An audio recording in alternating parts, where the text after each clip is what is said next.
नमस्कार दोस्तों, HHS Haryana news देखने वाले सभी दर्शकों को मेरा नमस्कार। मैं अनिल यादव आज जुड़ा हूँ समाज सेवी कृष्ण, जो कि गांव पातली से है और हरियाणा प्रदेश के अंदर धौली प्रदेश अध्यक्ष भी है। इनसे बातचीत करेंगे कि भाई जो अभी विषय चल रहा है फरुखनगर के अंदर कम्युनिटी सेंटर का, मैं आपको बता देना चाहता हूँ कि बार बार वाद और विवाद का विषय बन चुका है। कम्युनिटी सेंटर का जो उद्घाटन का विषय है, कृष्ण भाई साहब का क्या कहना है, किन वजह से आज ये हमारे साथ जुड़े हैं, तो इनसे बातचीत कर बताएंगे कि इनमें मेन कारण क्या है इसका विरोध करने का और किन व्यक्तियों का नाम छुपाया जा रहा है, जो कि भाई साहब ने बताया। अभी आपके सामने भी ये बात रखी जाएगी कि भाई किन व्यक्तियों का नाम छुपा के अपने नाम को प्रकाशित करने की योजनाएं बनाई जा रही हैं। नमस्कार भाई साहब। नमस्कार भाई अनिल जी। भाई साहब, आप इस चीज़ का विरोध कर रहे हो कि भाई 25 तारीख को जो उद्घाटन हो रहा है कम्युनिटी सेंटर का वो जल्दी हो रही है, तो क्या कारण है, आपका क्या सहयोग है जो आप विरोध कर रहे हो? ऐसा है भाई साहब, हम विरोध नहीं कर रहे, हम तो एक अपनी सहमति जता रहे हैं कि किसी भी निर्माणाधीन बिल्डिंग का उद्घाटन नहीं होना चाहिए। अभी तक इस बिल्डिंग में कोई काम ही नहीं हुआ है। 60% काम हुआ, इसमें ना फर्श है, ना लैट्रिन बाथरूम चालू है, ना बिजली है, ना पानी है, कुछ भी नहीं है। और मैं आप लोगों को ये बता दूं कि मैंने YouTube के माध्यम से भी और निजी वीडियो भी देखी है, उसमें बार बार एक पार्षद द्वारा ये कहा जा रहा है कि पातड़ी के कुछ आदमी विरोध कर रहे हैं। मैं ये बता देना चाहता हूँ आपके चैनल के माध्यम से फरुखनगर वासियों को भी और उस पार्षद महोदय को भी, हम सभी व्यक्तियों का सम्मान करने वाले व्यक्ति हैं, लेकिन इस पार्षद साहब को ये नहीं पता कि आज जो ये बिल्डिंग का स्ट्रक्चर बन के खड़ा हुआ है, इसमें मेन किरदार पातली वाले ही है।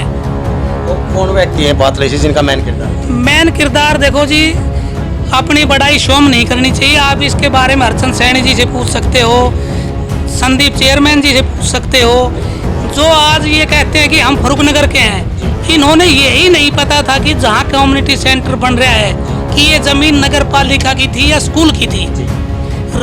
माननीय राव नरवीर सिंह जी ने हमारे से किसी मीटिंग में कहा कि भाई मेरी एक सोच है, फरुखनगर काफ़ी बड़ी आबादी का कस्बा बन चुका है, इसमें कोई ना कोई गरीब व्यक्तियों के लिए कोई बड़ा सामुदायिक केंद्र बनना चाहिए। अगर सर जनसंख्या की बात करें तो नगर पालिका के पास रिकॉर्ड है 12,500 व्यक्तियों का, कि 12,500 प्लस कुछ व्यक्ति फरुखनगर नगर पालिका में है। लेकिन अभी जनरली देखा जाए तो तादाद यहाँ पर कम से कम 50,000 व्यक्तियों की रिहाइश फरुखनगर के अंदर हो चुकी है। बताइए सर। हाँ, 50,000 की हो चुकी है। तो उसके बाद मंत्री जी ने कहा कि भाई कोई ऐसी जगह दो कि जो बाजार के नज़दीक हो, आम लोगों के काम आ जाए। तो मैंने मंत्री महोदय से कहा कि उस टाइम हम भी ये सोचते थे कि भाई ये ज़मीन स्कूल की है, क्यों कई बार सेक्रेटरी से भी बात हुई, नगर पालिका से पुराने पार्षदों से बात हुई, हर एक आदमी ये कहता था कि ये ज़मीन स्कूल की है। मैंने इस ज़मीन के कागजात निकलवाए। उस टाइम हरचंद जी चेयरमैन थे और संजय रोहिल्ला जी सचिव थे।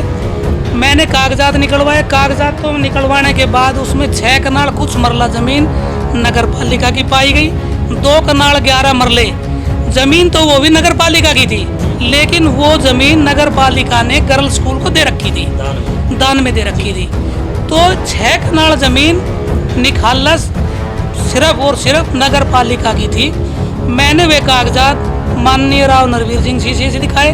मंत्री महोदय ने सचिव साहब को बुलाया और सचिव साहब को ये आदेश दिया कि आप इसकी ड्राइंग बनवाओ, और ड्राइंग बनवाने के आदेश मंत्री जी ने सचिव साहब को दे दिया।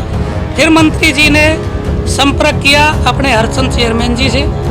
उस टाइम के प्रेजेंट चेयरमैन हरचंद चेयरमैन साहब भी चाहते थे कि फरुखनगर का विकास हो, लेकिन उस टाइम हरचंद जी के खिलाफ 9 पार्षद थे।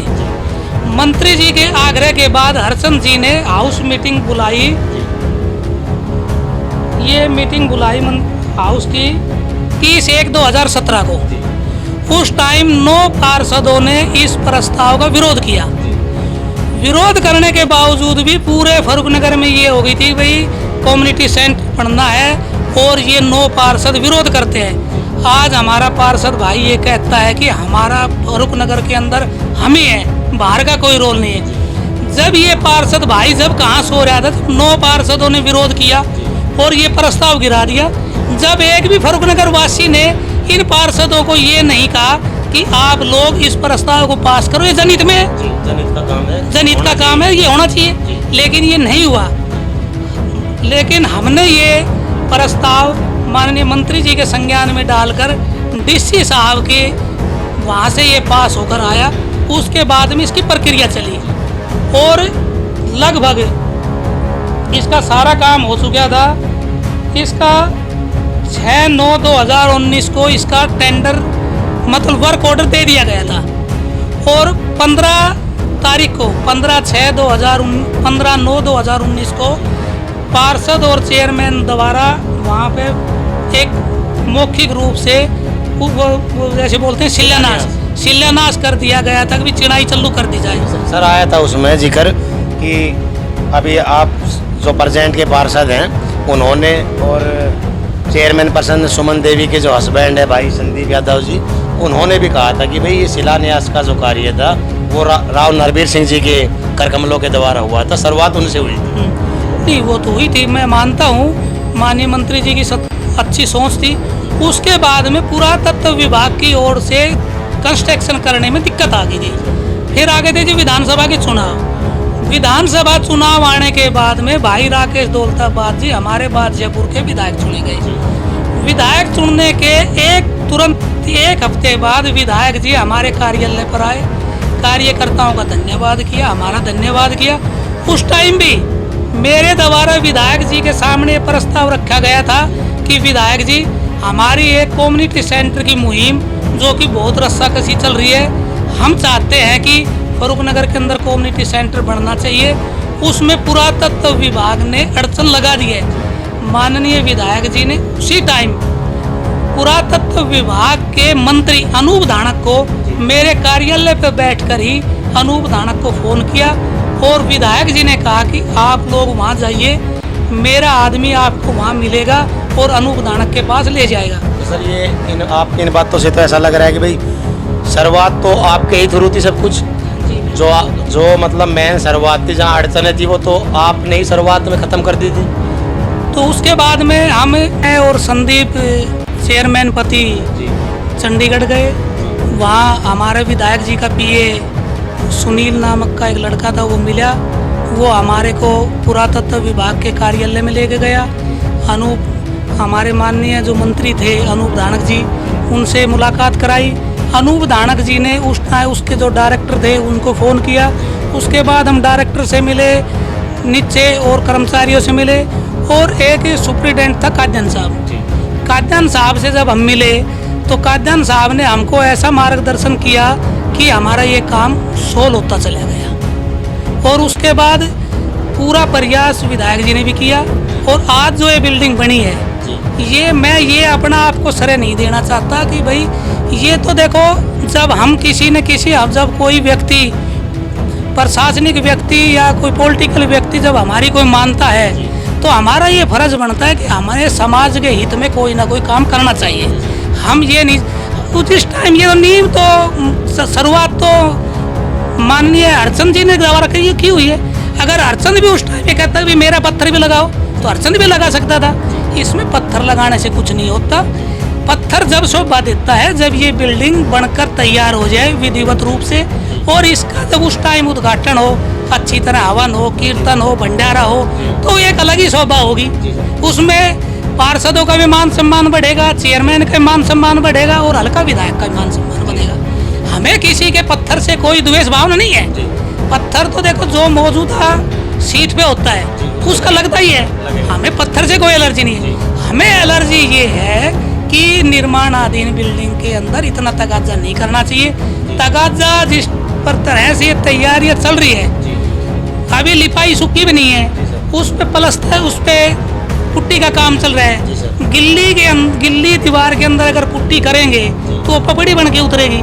उसमें जल्दी से रिपेयर सरकारी काम में होता नहीं है, नुकसान पेंडिंग रह जाए। नुकसान किसका है? नुकसान तो जनता का है। और जब उद्घाटन का मतलब ये होता है, जब उद्घाटन हो जाए तो उसको जनता को समर्पित कर देना चाहिए। जब ये चीज़ समर्पित ही नहीं हो रही, समर्पित तो अभी कर ही नहीं सकते, काम कंप्लीट नहीं है सर। काम कंप्लीट नहीं है कैसे अभी, समर्पित इसमें करें? कुछ नहीं है भाई जी। साहब। आपने मौके पे देखा होगा, हाँ। खिड़की नहीं है, दरवाजे नहीं है, इसमें शौचालय नहीं है, पानी की फिटिंग नहीं है, कुछ भी नहीं है, ये अभी काम कंप्लीट नहीं है। काम कंप्लीट नहीं लिफ्ट है। वगैरह अभी कुछ भी नहीं है, ग्रिल वगैरह कुछ नहीं है मतलब। सबको पता है भी किस आदमी ने कितनी मेहनत की है। और बार बार ये कहना, देखो जी फरुखनगर कस्बा, हम मानते हैं कि जो यहाँ के जो स्थानीय निवासी है उनका ज्यादा अधिकार है, पहला अधिकार उनका है, हाँ, जी। लेकिन फरुखनगर में उतना ही अधिकार हमारा जी। है। बाजार किससे चलता है? बाजार आसपास के आसपास के क्षेत्र की जनता से चलता है। और हमारा भी फरुखनगर के विकास के अंदर हमारे आसपास के गांव के सभी लोगों का सहयोग रहा है हमेशा ही। जी सर।